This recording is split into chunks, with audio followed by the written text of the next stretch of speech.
En esta ocasión desarrollamos esta prueba llamada A2. Es una escala de observación para el diagnóstico del autismo.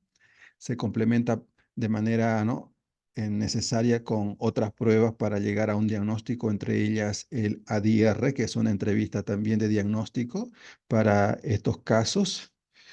Vamos a ver en esta ocasión unos rasgos generales de la prueba antes de abordar cada uno de los módulos que corresponden y su calificación de ellos. Lo que pretendemos con este encuentro es proveer herramientas, tanto conceptuales, es decir, conocer qué es lo que evalúa, cuáles son sus criterios clínicos, sobre la base de qué criterios están sustentados, ¿no?, la intervención, a qué resultados se pretende llegar, etcétera. Brindar los recursos fundamentales para la aplicación, ¿no? Vamos a ver, ¿no?, los instrumentos que son necesarios para aquello, para recolectar información que se encuentran cada uno en los módulos de acuerdo a las edades y características lingüísticas. ¿Eso qué significa, no? En esta prueba sopesa más las habilidades lingüísticas que la edad cronológica. Es decir, que si se nos presenta un evaluado en nuestra consulta, bueno, ¿no?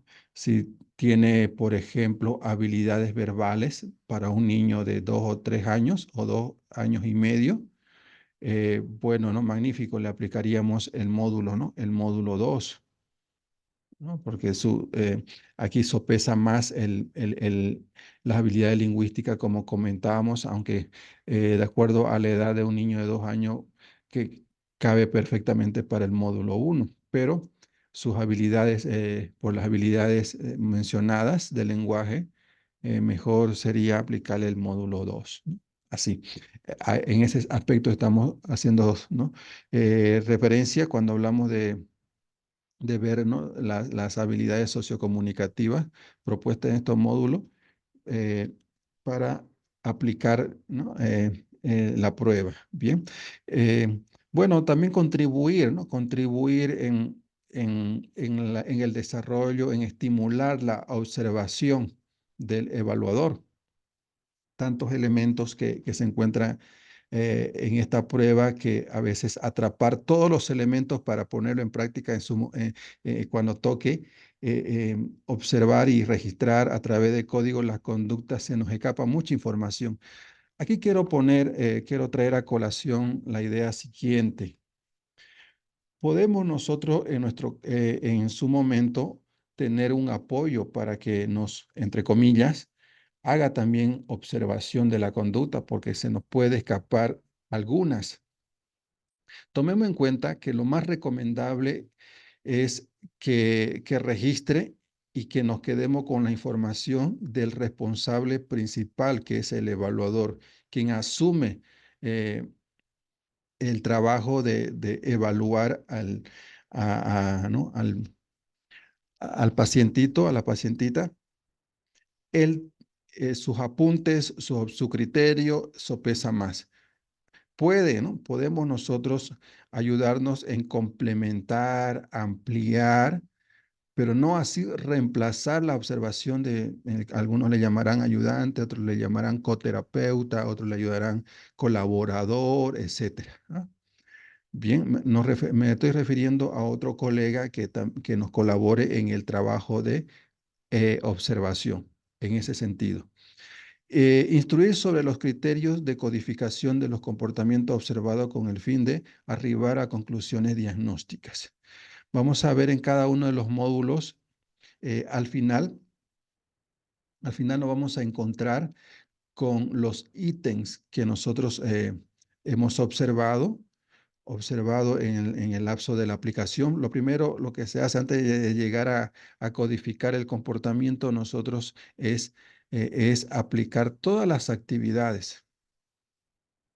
Por eso se recomienda que cuando uno haya aplicado o esté en ese proceso de aplicación, no se acuda paralelamente al manual, a registrar, sino que, entre comillas, ya se sobreentiende que me estoy formado para saber qué es lo que voy a observar en esa actividad. Por eso vamos a ver en su momento en cada módulo indica en cada actividad, en la actividad indicada que corresponde, que puede también, ¿no? No necesariamente seguir la secuencia. Actividad uno sí o sí, continuar con la actividad 2 con la actividad 3 no. Eso puede variar. Aparentemente, ¿no?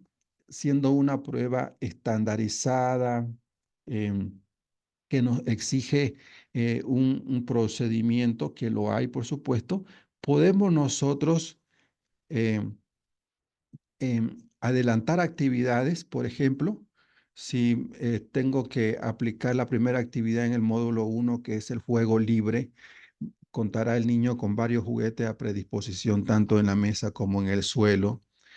Hacemos un precalentamiento, ¿no? Antes de empezar con la primera actividad.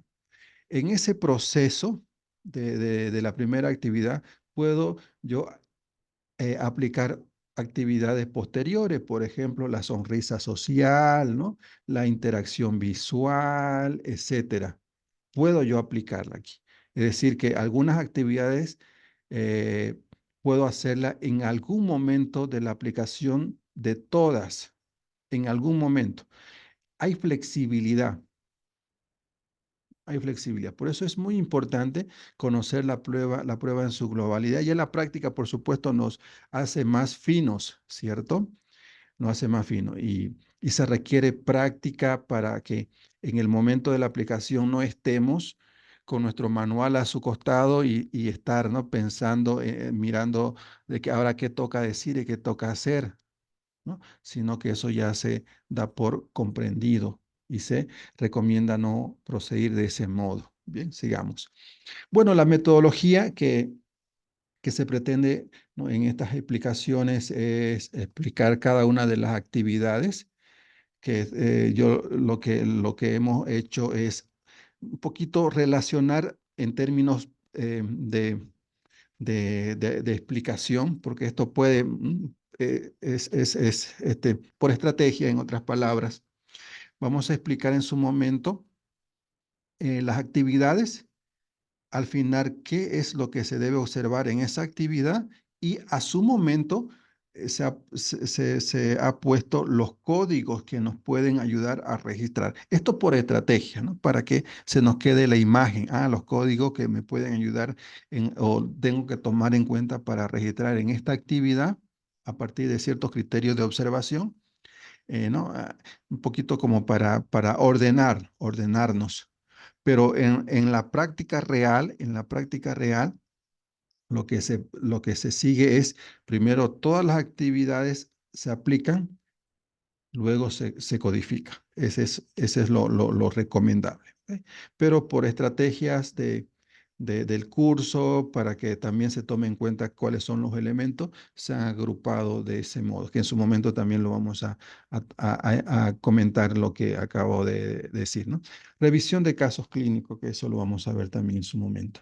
Bueno, el protocolo que vamos a ir, criterios de diagnóstico que vamos a continuar luego, cuáles son los conceptos claves de la prueba relacionado a las conductas a observar, que es el A2, y los módulos que corresponden en la prueba. Ahora, se ha puesto aquí norma de puntuación. Esta norma de puntuación lo vamos a hacer concluido cada módulo, no al final, ¿no? Ni al centro, como está aquí, sino terminamos de aplicar el módulo 1, nos vamos a la norma de puntuación. Terminamos de aplicar el módulo T, continuamos con la norma de puntuación del módulo T. Concluimos el módulo 1, continuamos con la norma de puntuación del módulo correspondiente y así sucesivamente. Ese va a ser el protocolo de nuestras explicaciones. Y comencemos. ¿Qué es la evaluación A2? Es una herramienta suficiente para realizar el diagnóstico, dirá alguno por allá, ¿no? Podemos llegar a una conclusión diagnóstica solo a partir de la puntuación que un niño, adolescente, adulto recibe en A2. Bueno, la respuesta está allí. No es suficiente, no es concluyente. Aún, ¿no? Que es una prueba amplia, ¿no? Bastante objetiva, etcétera. Y este criterio no solamente en esta prueba, en toda prueba psicológica usted va a toparse con este criterio. Los resultados que usted llegue a obtener en esta prueba no son concluyentes. Debe relacionar, complementar con resultados de otras pruebas para llegar a su propósito de evaluación. Bien, bueno, acá yo lo estoy diciendo de otra manera, pero el fondo es el mismo. No es una prueba concluyente, debe ser complementada estas conclusiones con otras pruebas. Bien. El A2, ¿no?, es una herramienta de apoyo al diagnóstico. Ojo, aquí la palabra importante es de apoyo al diagnóstico. Tenemos que apoyarnos también en el resultado de otras pruebas, el cual debe ser siempre realizado por un profesional con formación en este contexto. Se trata de un instrumento que guía la observación. Bien, los criterios, por supuesto, lo tenemos en el DSM-5. En esta prueba se amplifica, es decir, se detallan esos criterios a través de actividades. Bien, muy bien. En este caso es sí, ¿no? Es sí. Es decir, que los resultados de esta prueba se complementan con otros resultados de otras pruebas y que nos permite, por supuesto, guiar, orientar nuestra observación. ¿Sobre la base de qué criterios, ¿no?, esta prueba se orienta? Sobre la base del DSM-5, ¿no? Sabemos muy bien que el DSM-5 tiene su historia, ¿no? Eh, ha sido modificado, por eso traigo a colación acá, ¿no?, esta imagen muy elocuente. Mire, ¿no?, del 1952 que surge el DSM-5, eh, no se incluye en esta versión el concepto ni el diagnóstico, ¿no?, del autismo, no se incluye. En el DSM-2 se contempla como una característica de la esquizofrenia. Bien, en este contexto. En el DSM-3 es una identidad única denominada autismo infantil. En el DSM-4, que no hace mucho hemos dejado de utilizar, ¿no?, se definieron 5 categorías de autismo, como podemos ver por acá. Y esas 5 fueron unificadas en el espectro de allá viene, ¿no?, el concepto espectro, en el DSM-5 que hoy lo tenemos como base, ¿cierto? Se consolida el autismo, constituyendo la denominación del trastorno generalizado del desarrollo por el trastorno espectro autista. Bien, eso tomémoslo en cuenta. Eh, bueno, ¿no? A ver, un poquito diferenciemos, que ya lo hemos dicho, por supuesto. En el DSM-5 se unifican todos estos, el trastorno en el DSM-4 estaban divididos en otros, fragmentados, y hay razones, por supuesto. Una de ellas es que en el DSM-5 es más sistémica la evaluación. En el DSM-4, con el criterio del DSM-4, las evaluaciones o el trabajo del clínico era muy compleja porque, ¿no? A ver, es síndrome de Rett, de Asperger, es autismo, es desintegrativo infantil y complejizaba mucho el criterio, ¿no?, o el trabajo del clínico. En cambio, en el DSM-5 es más, ¿no?, más integral, más sistémico, ¿no? Por eso se utiliza el concepto comórbido, es decir, comparte síntomas con otros trastornos, y también en el DSM-5 encontramos niveles de gravedad, leve, moderado, severo. Bien, y se resumen, se unifican en 2 síntomas en el DSM-5, ¿no?, que son estos de acá. Bueno, aquí un poquito me he pasado, ¿no? Pero a propósito, ¿no? Estos son los 2 síntomas nucleares del trastorno: interacción y comunicación social, patrones de comportamientos restrictivos y reiterativos. Bien. Bueno, y en el DSM-4, por ejemplo, esos nucleares que son 2 en el DSM-5, pero en el DSM-4 fueron 3. ¿Bien? que son lo mismo, solo que en el DSM-5 se unifican, ¿no? El trastorno de lenguaje y comunicación con el trastorno de socialización. Lo hace uno solo, pero se mantienen, en esencia se mantienen, ¿no? Bueno, en el DSM-4 deben estar presentes antes de los 36 meses, ¿no? En el DSM-5 están presentes los síntomas en las primeras fases del desarrollo, pero pueden no manifestarse hasta que las capacidades impidan, ¿no?, responder a las exigencias. Es decir, por eso el módulo T parte de los 12 meses, ¿no? Puede ser que no se presente, ¿no?, en ese periodo, debido a, y ese es el objetivo de, del módulo TEST, identificar, identificar preocupación, niveles de preocupación en el desarrollo de un niño, ¿no? Que esos resultados nos pueden, ¿no?, nos pueden ayudar para más adelante complementar, en el caso de que no se manifieste rasgo de autismo, pero sí que más adelante lo haya, ¿no? Puede ser complementado esa información con informaciones posteriores. Bueno, esa es una de las características por acá.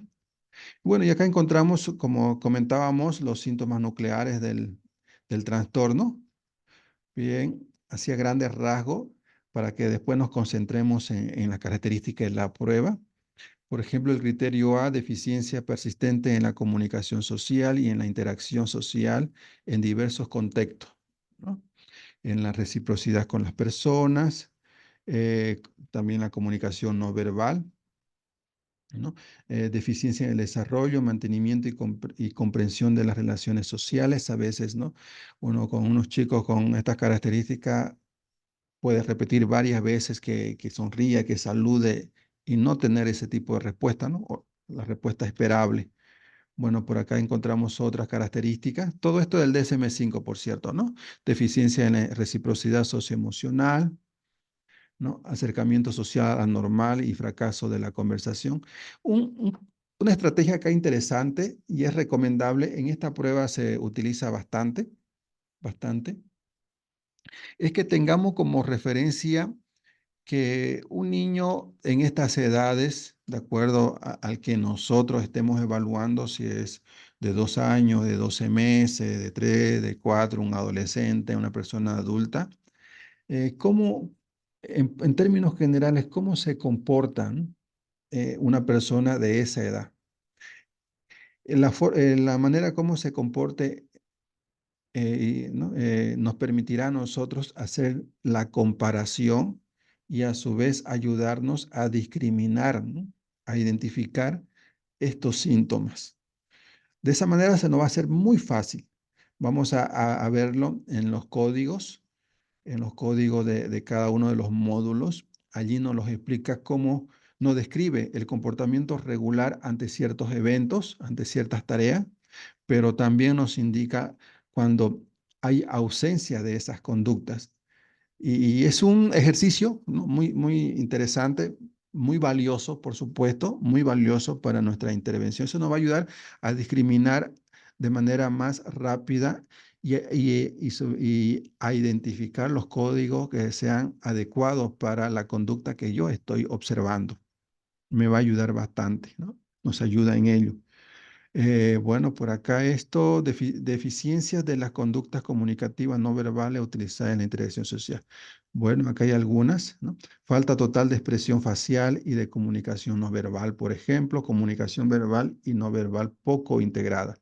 Por acá, cuando uno interactúa, por ejemplo, con otras personas, ¿no?, hay gestos no verbales, están las palabras involucradas y algunos comportamientos, puede ser de la mano, ¿no?, etcétera. Estos elementos se relacionan uno de otro, ¿no? Una sonrisa, por ejemplo, con una frente amplia, una mirada natural, ¿no?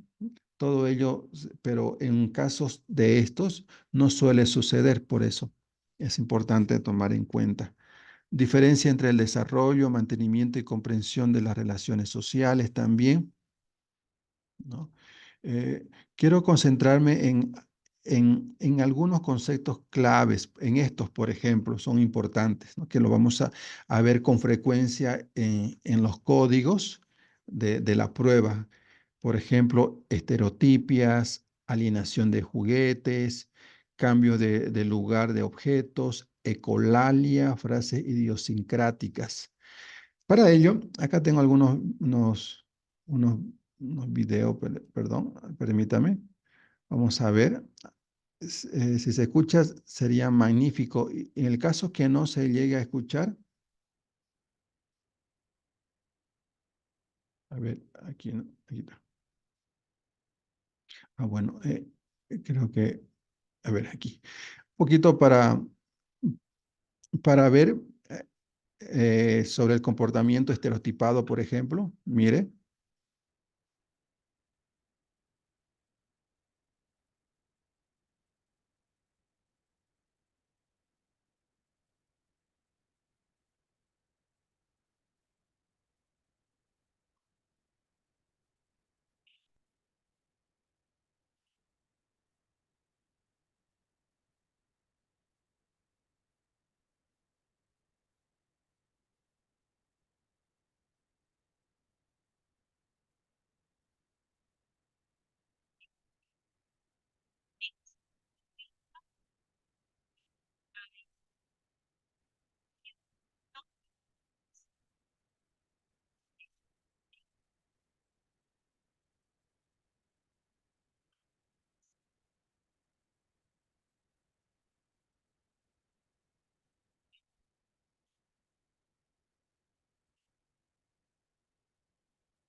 Bien.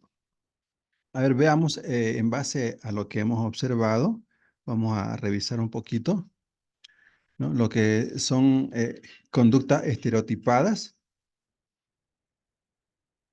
A ver, muy bien, ok, ¿no? Son movimientos involuntarios, ¿no? Sin propósito comunicativo. Acuérdense, observamos, ¿cierto? Que el niño le devuelve la pelota, pero en sus gestos faciales no. No hay, ¿no? Gusto, ¿no? Sonrisa, contacto visual, ¿cierto? No hay un propósito, ¿no? Que observamos en el niño de devolverle la pelota, no hay un disfrute que un niño normal lo podría hacer, ¿no? ¿Ok? Coordinados y rítmicos, ¿bien? Realizados siempre de la misma forma, fijémonos también los dedos, ¿cierto? Cómo lo mueve los dedos. Suele comenzar antes de los 3 años. Funciones, descarga de tensión, expresar emociones, frustración, alegría. Podemos estar pensando de que en este caso el niño está tensionado, por eso, ¿no? Mueve los dedos, ¿no? Ante esta situación.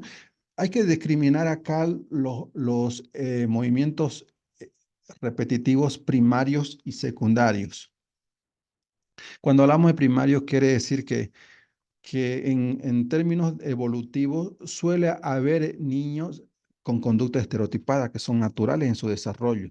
Son frecuentes y normales en la infancia, cuando quieren jugar con algunos movimientos, quieren estar con un solo juguete, suelen hacer una actividad, ¿no? De preferencia, etcétera. Pero en la medida de su desarrollo evolutivo, cronológico, eso va, ¿no? Desapareciendo para, bueno, ¿no? Interesarse en otros estímulos, complementar o implementar otro tipo de conductas, etcétera.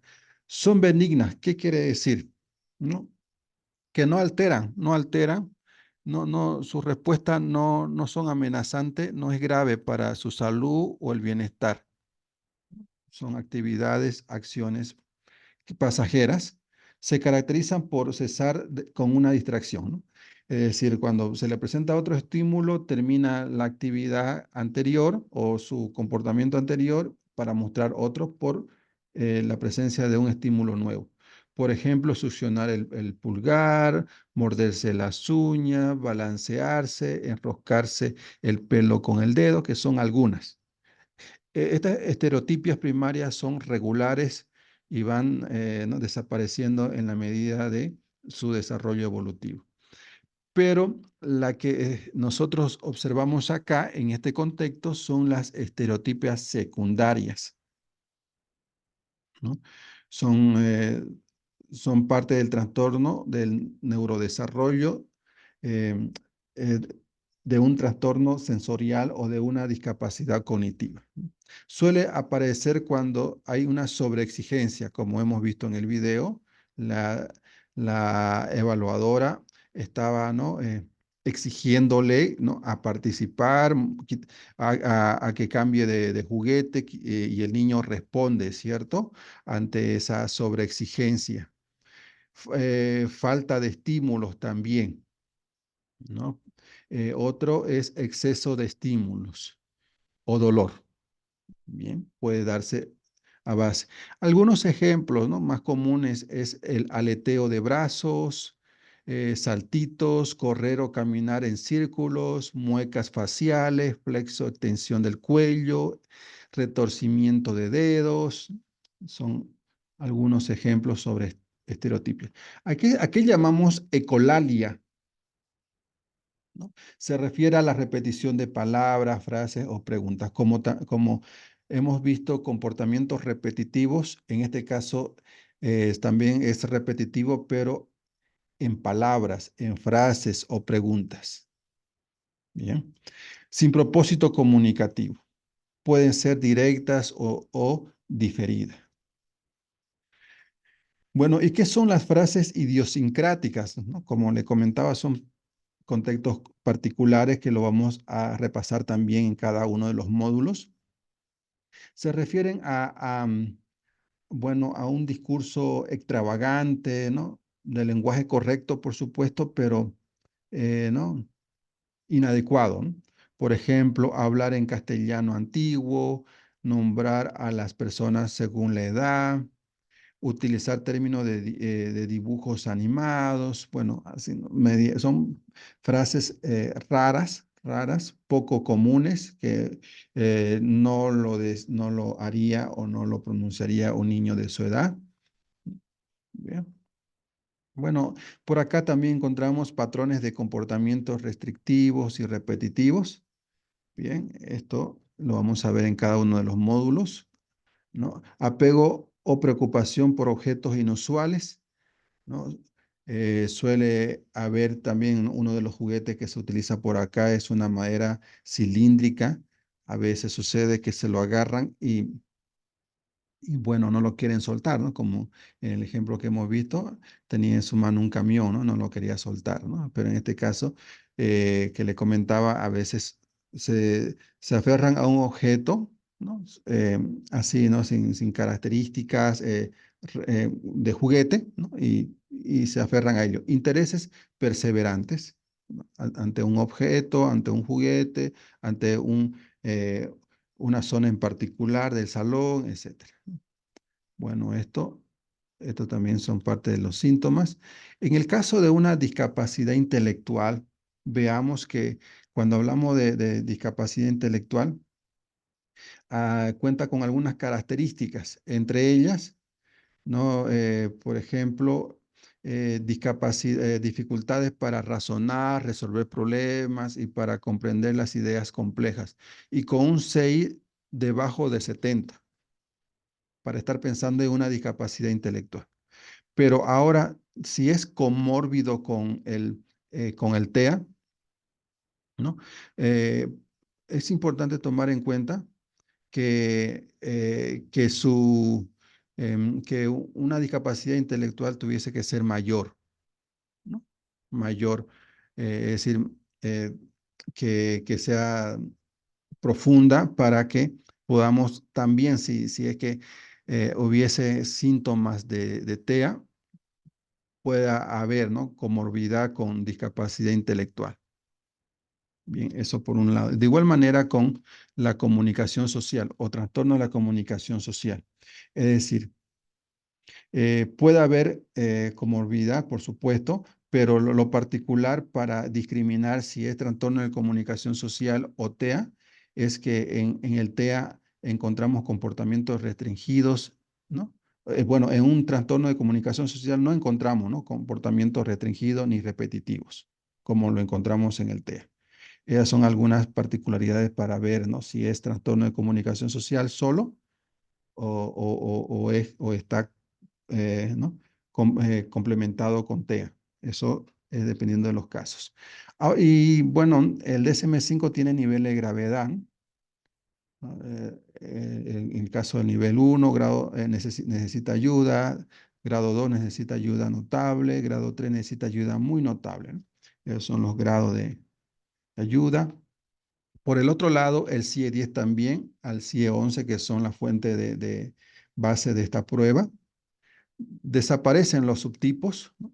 Se engloban en la categoría trastorno del espectro autista, se definen como trastorno del neurodesarrollo, bien, y bueno, ¿no? Algunas características por acá. Eh, Se define el autismo en este contexto, el CIE 11, como un trastorno caracterizado por el déficit persistente en la habilidad para iniciar y sostener relaciones de interacción social y de comunicación recíproca. Bueno, la diferencia, el CIE 11, a diferencia del DSM-5, no establece cumplir con un determinado número de criterios para establecer el diagnóstico y dejar espacio al criterio del clínico. Esa es una de las características por acá. Ahora entrando a la prueba, ¿no?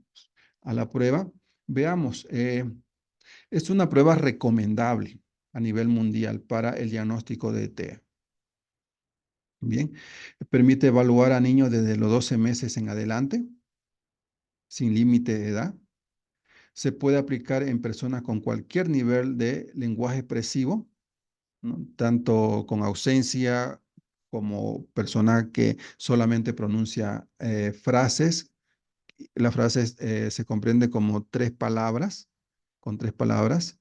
eh, También con lenguaje fluido, ¿no? Entonces, es amplia para los diferentes tipos de contextos.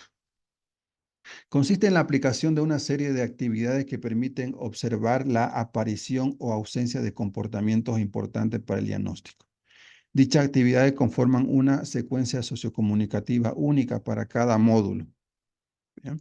Las actividades funcionan como presiones. La palabra presión, esto es muy importante que también, ¿no? Lo vamos a ver luego. Hay actividades que son particulares.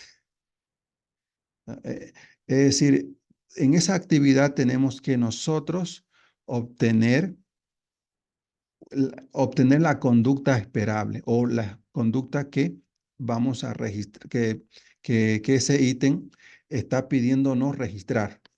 Me voy a adelantar un poquito, ¿no? Eh, esto luego lo vemos. Para complementar lo que comentábamos, bueno, acá esto luego lo vamos a ver. Em,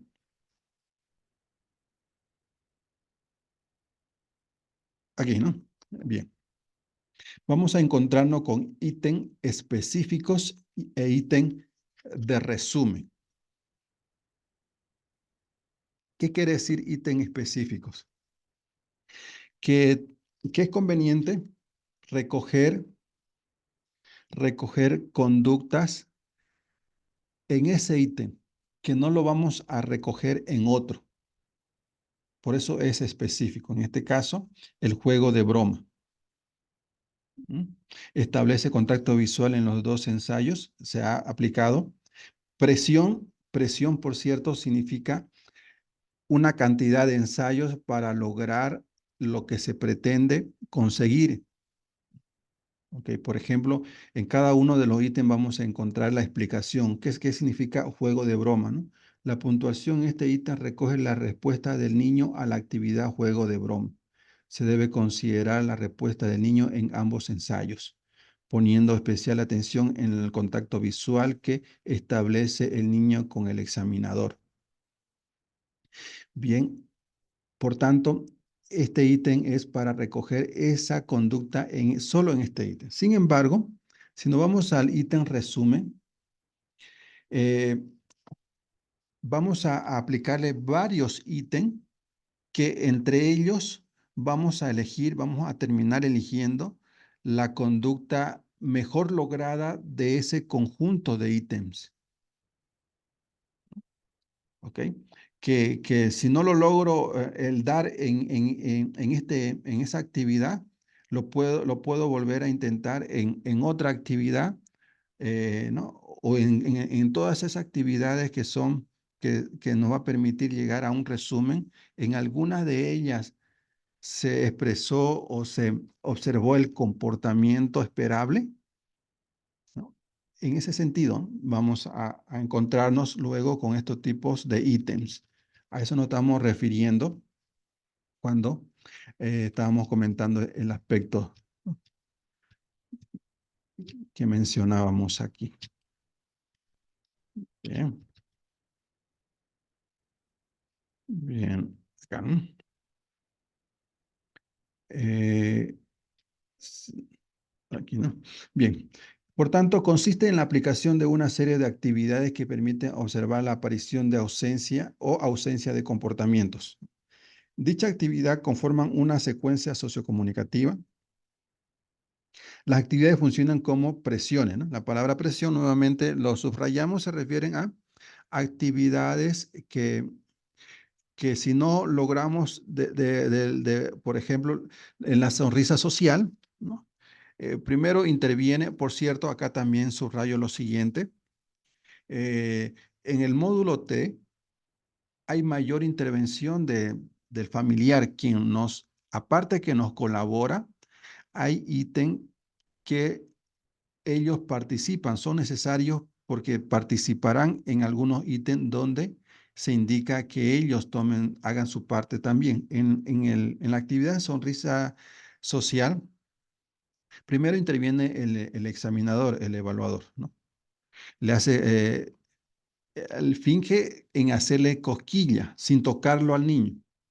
Pero si el niño no responde ante, ¿no?, el intento de hacerle cosquilla, se le dice al cuidador, a la mamá, al quien esté allí, eh, que, que si puede tocarlo y hacerle cosquilla al niño. ¿Bien? Entonces, es decir, si no lo hacemos, si el evaluado no logra obtener, ¿no?, una sonrisa social, vamos a hacerlo intentando otra estrategia, haciéndolo participar al familiar. Y si no, ni aún así, vemos qué otra posibilidad o qué otra estrategia utilizar. Le preguntamos al familiar, él en casa suele mostrar una sonrisa social, contacto visual, sonreír. ¿Qué actividades suele hacer para que él exprese esa conducta? Puede volverla a aplicar aquí, ¿no? Más o menos le decimos eso para que no obtener esa conducta. Por supuesto, ¿qué es lo que estamos haciendo? Lo estamos, lo ubicamos al niño en diferentes contextos, en diferentes contextos para eh, ver si responde ante esos estímulos que nosotros estamos alterando, ¿no? A ello se llama presiones, a actividades para lograr en obtener una conducta. Bueno, de manera natural y lúdica, permite la observación de comportamientos diversos. Y los conceptos claves de esta prueba, veamos. Entre esos conceptos claves se encuentran las expresiones simples.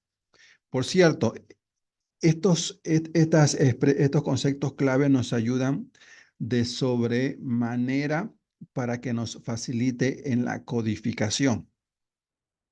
Son muy importantes, es como que sería la base principal para que en la codificación se nos haga ligera, ¿no? Cómoda, etcétera, ¿no? Bueno, expresiones faciales, palabras sueltas, ¿no? Puede ser sílabas, ¿no? ¿No? Puede ser también dos palabras, etcétera, ¿no? Expresiones simples. Aproximaciones de palabra, sonido con significado, pero no aceptado en la Real Academia. Por ejemplo, guau, guau, guau, ¿no? Sonido de la vaca, ¿no? Bueno, ¿no? Y otros tipos de sonidos que podamos observar. Frases. Aquí es muy importante, muy importante. Cada uno de los primeros ítems, a uno en cada uno de los módulos, por cierto, ¿no? Ese ítem es conveniente llenarlo. Es decir, a través de ese ítem, nosotros vamos a ver si corresponde el módulo para aplicar, para utilizar en la aplicación a nuestro evaluado. Y lo que nos dice el primer ítem es identificar las palabras no ecolálicas.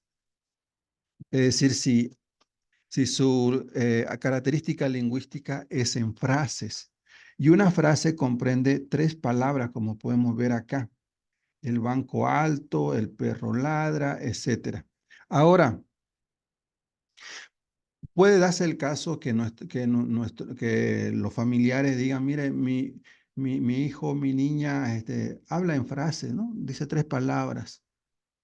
Bueno, lo que se recomienda en este contexto de la prueba es no confiarnos en el decir de los informantes, del papá, de la mamá, etcétera, sino a partir de lo que nosotros observemos. Por eso hay un precalentamiento antes de aplicarle cada módulo. En ese precalentamiento nos va a permitir definir si compete el módulo que en primera instancia, al observar, eh, es aplicable para nuestro evaluado, ¿no? En este contexto, nuevamente, podemos cambiar de módulo. Es decir, mire, ¿no? He observado que en los primeros 10 minutos de intervención, el niño al principio se ha observado tímido, con un lenguaje nulo, ¿no? Verbal, pero después de 10 o 15 minutos empezó a decir, ¿no? A utilizar frases. Entonces, en ese momento al que nosotros hemos observado de que ha utilizado frases, aunque al principio no lo ha hecho, ¿no? Al principio no lo ha hecho, entonces, y le estoy utilizando el módulo uno, ¿no? Pero cuando después pasado 15 minutos y ha dicho frase, ¿no? Una frase, magnífico, entonces cambio de módulo, me voy al módulo 2. Bueno, eso es lo que ya en la práctica, ¿no? Uno tiene que estar atento para ver qué módulo correspondería. Y esto lo sustenta perfectamente, ¿no? La prueba. Es decir, a veces es mejor, y esto ustedes lo pueden observar, lo pueden, ¿no? Apoyarse en el marco teórico de esta prueba. eh, es mejor equivocarse, dice, ¿no? Los autores, es mejor equivocarse en aplicarle un módulo de menor edad a un módulo de mayor edad. Es mejor equivocarse en ese sentido. ¿Por qué? Si le estoy aplicando un módulo para un niño de mayor, para un niño un módulo que le va a exigir, ¿no? A un niño que no cuente con esas capacidades, aunque pueda haber relación en la edad cronológica, pero no así en la capacidad lingüística, lo vamos a estresar, ¿no? Lo vamos a estresar, le vamos a sobreexigir y posiblemente lo anulemos.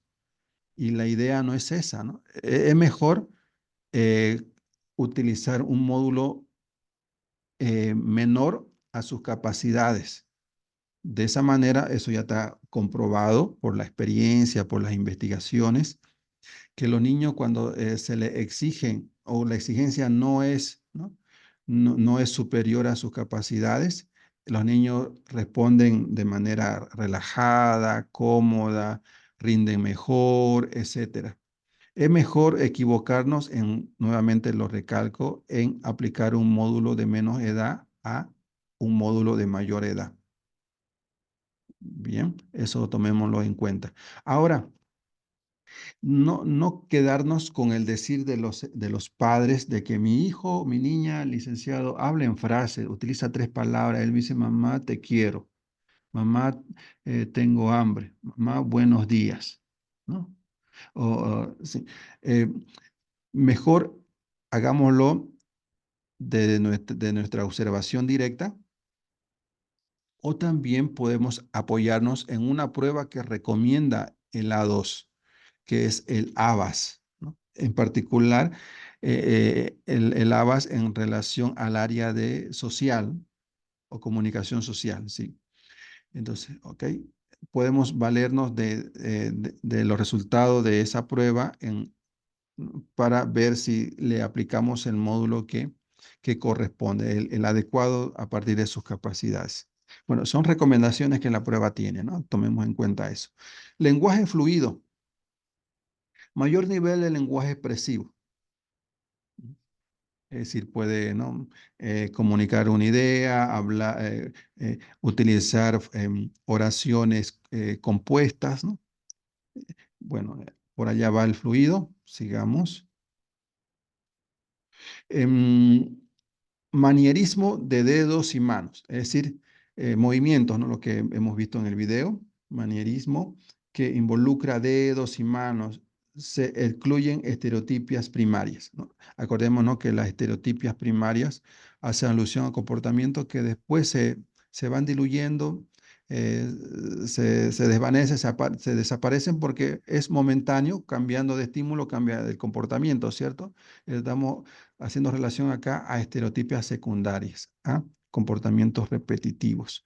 Manierismo complejos. Se refiere a estereotipias que incluyen más parte del cuerpo, solo se consideran las secundarias, lo que comentábamos. Intereses sensoriales inusuales. Suele haber niños que se aferran a un objeto, a una pata, por ejemplo, de una silla, ¿no? Allí, no quiere soltarlo. Es raro, ¿no? También hay niños que suelen, ¿no? Este, tocar un objeto frecuentemente. Tocarlo, tocarlo, tocarlo. O si no, este, lamerlo para ver, ¿no? Bueno, el sabor, etcétera. Lamerlo. Son como intereses sensoriales muy raros, inusuales. Oler todos los objetos, ese es otro. Atención conjunta, es decir, alternar la mirada con el objeto a la persona. Es, a ver, en otras palabras, si el niño, para que nos quiere dar a entender que quiere un objeto en particular, ¿qué hace? Puede ser que su mirada se direccione primero al objeto y luego a nosotros. O también primero a nosotros como evaluador y luego al objeto, ¿no? Alternar. Alterna la mirada de objeto a la persona y nuevamente al objeto para compartir la atención, pedir. Es una forma de pedir. Dar, entregar un objeto. Bien. Eh, bueno, eso, ¿qué más? Mostrar, ¿no? Orientar o colocar un objeto deliberadamente para que otra persona lo vea. Pedir. ¿No? En la actividad de cumpleaños, ¿no? Va a haber allí, ¿no? Comidita, ¿no? El cumpleaños de la muñeca, vamos a cantarle, va a haber, ¿no? Un poquito de comida, ¿no? Eh, Le vamos a decir, ¿quieres comer? ¿Quieres más? Etcétera, ¿no? Es para ver, ¿no? Este tipo de conducta, ¿no? Pedir. Bien. Por acá, tipo de gestos. Vamos a encontrar el descriptivo, convencional, instrumental, informativo, emocional, ¿no? Por ejemplo, el descriptivo. Eh, a veces suele, ¿no? Mover las manos y describirnos un objeto, ¿no? Comunicarnos una acción, describiendo, moviendo las manos. o indicando que quiere tocar el piano, etcétera, ¿no? Convencional. Es decir, son gestos comunes, ¿no? Que nosotros utilizamos día a día, como, como saludar, ¿no? Hacer algún gesto, ¿no? Eh, mover la mano para despedirnos, eh, o mover la mano para decir ven, etcétera. Son, ¿no? Tipos de gestos. Instrumental, es decir, se proponen conseguir una acción del otro, ¿no? El silencio, por ejemplo, ¿no? Para que la otra persona, ¿no? ¿No? Deje de hablar, etcétera. Informativo, em, comunican un dato, una respuesta a la pregunta que se le hace. ¿M? Emocional, comunica un estado emocional o cognitivo, asombro, tristeza, dolor, miedo, angustia, etcétera, ¿no? Bien. Bueno, en cuanto a la estructura, esta prueba tiene 5 módulos. Módulo T, 1, 2, 3 y 4. Se seleccionan según la edad y el lenguaje expresivo. Sopesa más el lenguaje expresivo que la edad, por cierto, ¿no? Y se realiza el adecuado y se elige el adecuado para nuestro paciente. El tiempo para cada uno de los módulos, de acuerdo a la característica de nuestro evaluado, es la inversión de 40 a 60 minutos para su aplicación. Estos son los módulos, ¿no? La selección del módulo se realiza teniendo en cuenta el nivel de lenguaje expresivo y la edad cronológica, ¿ok? Pero sopesa más el lenguaje expresivo, por cierto, ¿no? ¿Ok? Porque podemos tener una persona, un adolescente, pero su nivel, su característica lingüística es para, ¿no? Para aplicarle no el módulo 3, sino el módulo 2, ¿no? Que, por ejemplo, para un módulo 3 en un adolescente es aquella persona que no se sentiría incómodo si hacemos actividades para de niños de menor a 4 años, que el módulo 2 está estructurado de esa manera. Se sentiría aburrido, ¿no? Avergonzado de hacer algunas actividades para niños, entonces no sería conveniente en ese sentido, ¿no? Sino si no le aplicaríamos el módulo 3. Bueno, eso por este lado. Importante, ¿no? El nivel de lenguaje expresivo no incluye el lenguaje ecolálico. Bien. El nivel de lenguaje expresivo se refiere a la utilización funcional y no repetitivo del lenguaje. Un niño podría repetir frases de canciones, pero no emplear de manera funcional el lenguaje de frases. Bien, es decir, a veces nosotros queremos que diga su nombre, por ejemplo, ¿no? Tú te llamas Julio y él, aquí es bueno tomar en cuenta, puede ser que diga Julio, ¿no? Em, si obtenemos la respuesta inmediatamente a la pregunta, la respuesta es imitación, no se codifica. Ahora, pero sí, no, si el niño dice, o nosotros también con intencional le decimos, ¿te llamas Julio? Y no responde, y en ese momento le intervenimos con otra pregunta o que cambiamos de estímulo, ¿no?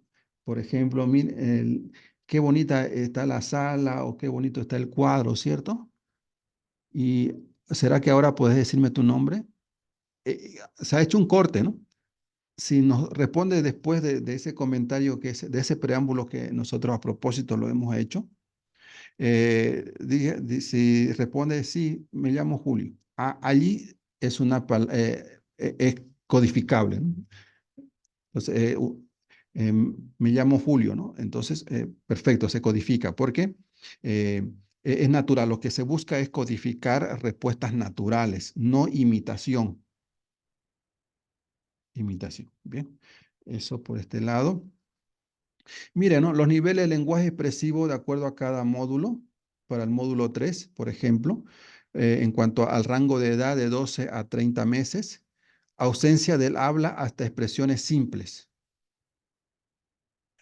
En módulo 1, 31 meses o más, ausencia del habla hasta expresiones simples. Bien. 2, cualquier edad, lenguaje de frases. Módulo 3, niños o adolescentes más jóvenes de 4 a 16 años a partir de fluidez verbal. Em, para un módulo 4, adolescentes mayores o adultos a partir de los 16 años y con características lingüísticas de fluidez verbal. Que esto tiene sus matices. En cada uno de los módulos lo vamos a revisar. Esto es un criterio general. Bien. Normas generales. Normas generales, ¿no? El orden de las actividades puede variar para ajustarse a las necesidades del evaluado, por supuesto, ¿no? Eh, mm, si he empezado con juego libre, puedo incorporar otras actividades. O que no haya interacción, por ejemplo, en el juego libre, entonces podemos postergar esa actividad para más luego y continuamos con la segunda actividad. Se puede hacer eso. Debe ser administrado por una sola persona. Se puede administrar más de una vez a la misma persona, por supuesto. ¿Mm? Es decir, después de un mes puedo volver a aplicar la prueba.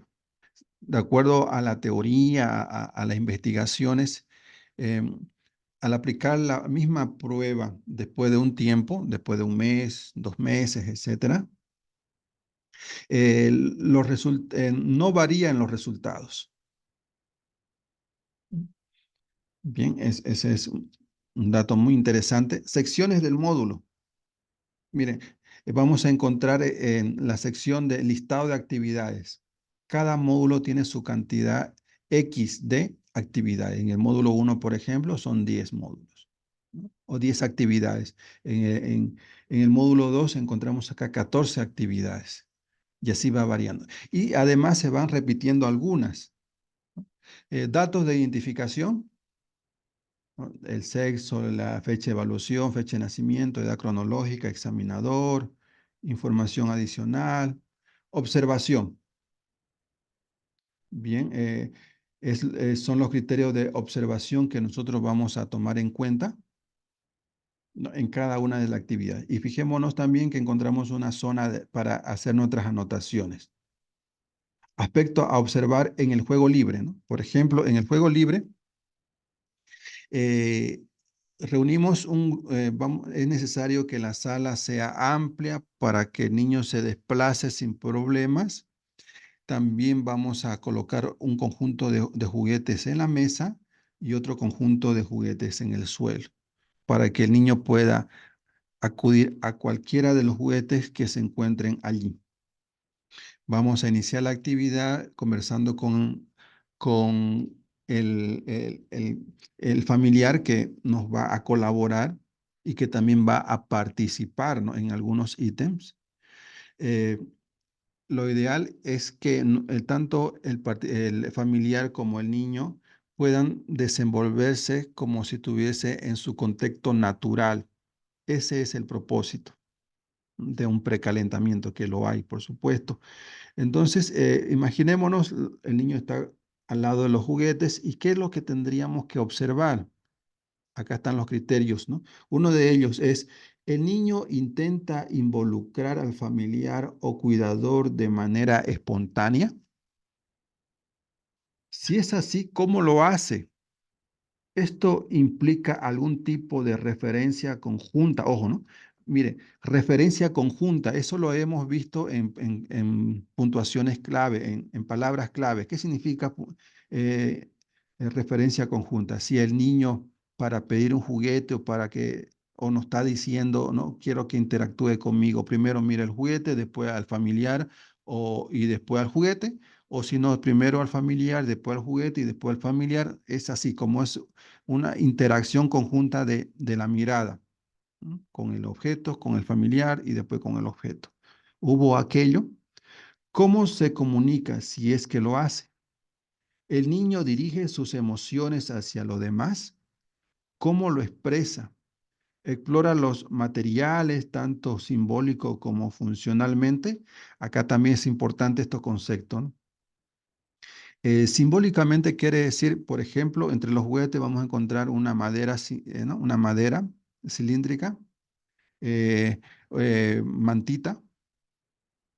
em, es decir, estos juguetes que no tienen una forma en particular, una madera, por ejemplo, pero el niño le da vida, lo utiliza como si fuese un personaje en particular.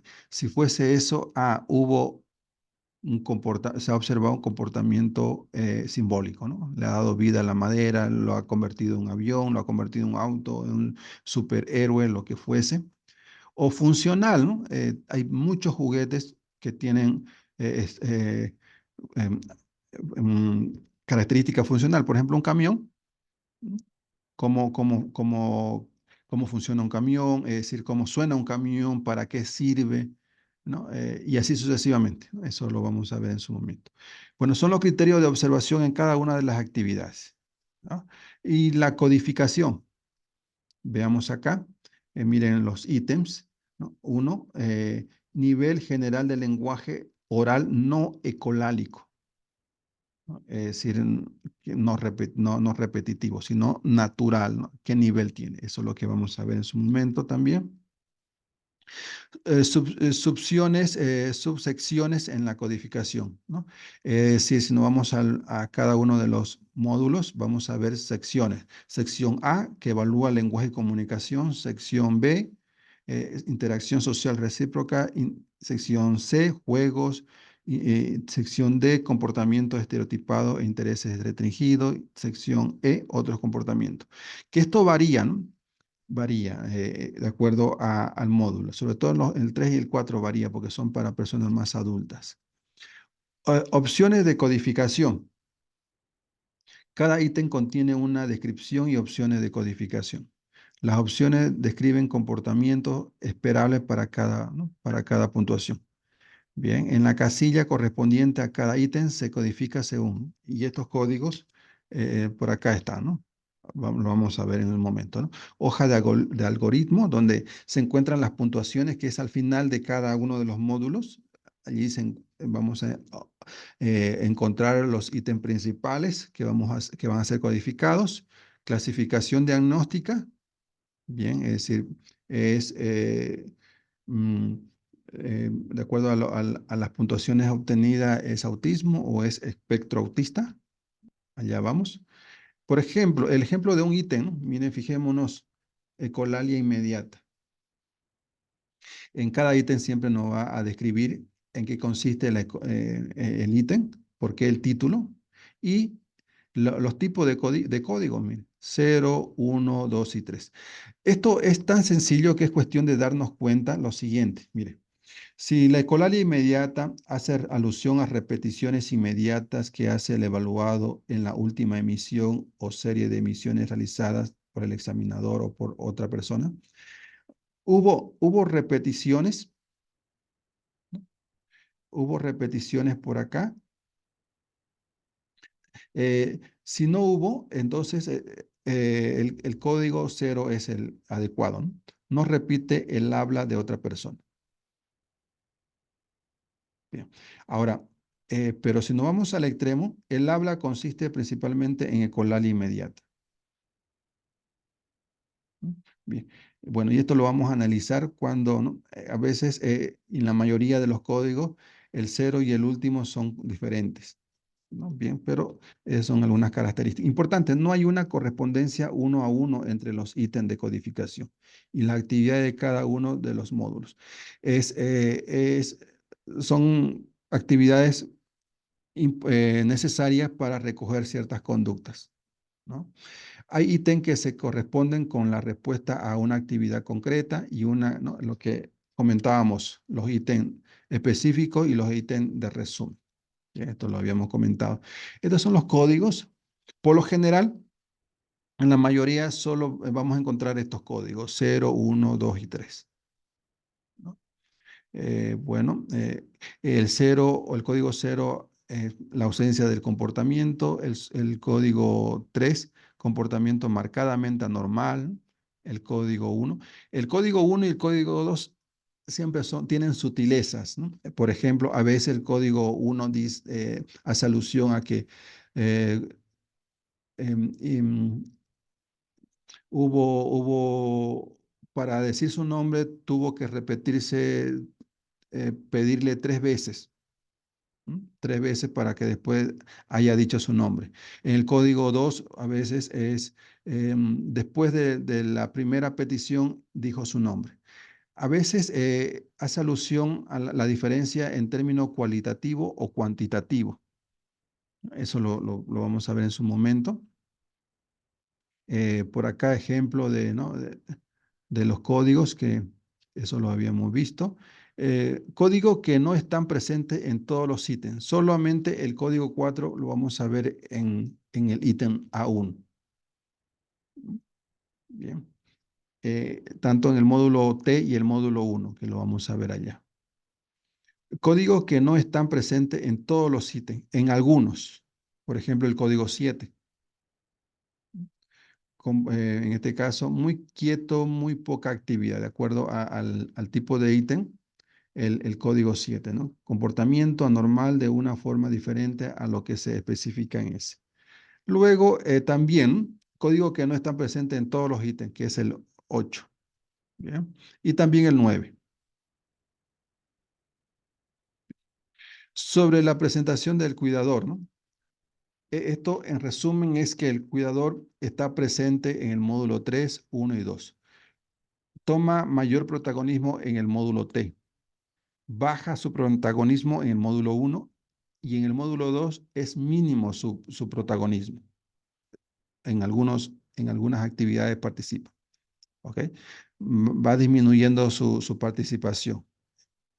El niño o adolescente lo solicita, también puede ser, sí. Si lo solicita, si es necesario, pueden participar, pero lo que se requiere es que no sea así en el módulo 3 y 4. Pero si fuese necesario, ¿no? Se permite, ¿no? que intervenga. ¿Por qué debe estar presente el cuidador en el módulo T 1 y 2? Una de ellas porque, bueno, colabora, ¿no? Al administrador, al evaluador, y otro porque hay ítem que se le pide al, al familiar que participe. Por esas dos razones. Por uno, porque colabora, y otro, porque hay ítem que requiere su participación. El primer contacto, ¿no? Determinamos el nivel de lenguaje del evaluado. Definimos qué módulo vamos a administrar. Brindamos información sobre la característica de la evaluación al cuidador. Comunicamos requisitos, condiciones de administración, dependiendo del módulo. Es importante. Característica de la sala, que esto lo vamos a repetir también en cada uno de los módulos, ¿no? Adecuado, mesa para los juguetes, ¿no? Escritorio, silla para el adulto, ¿no? Para el familiar que se sienta cómodo también.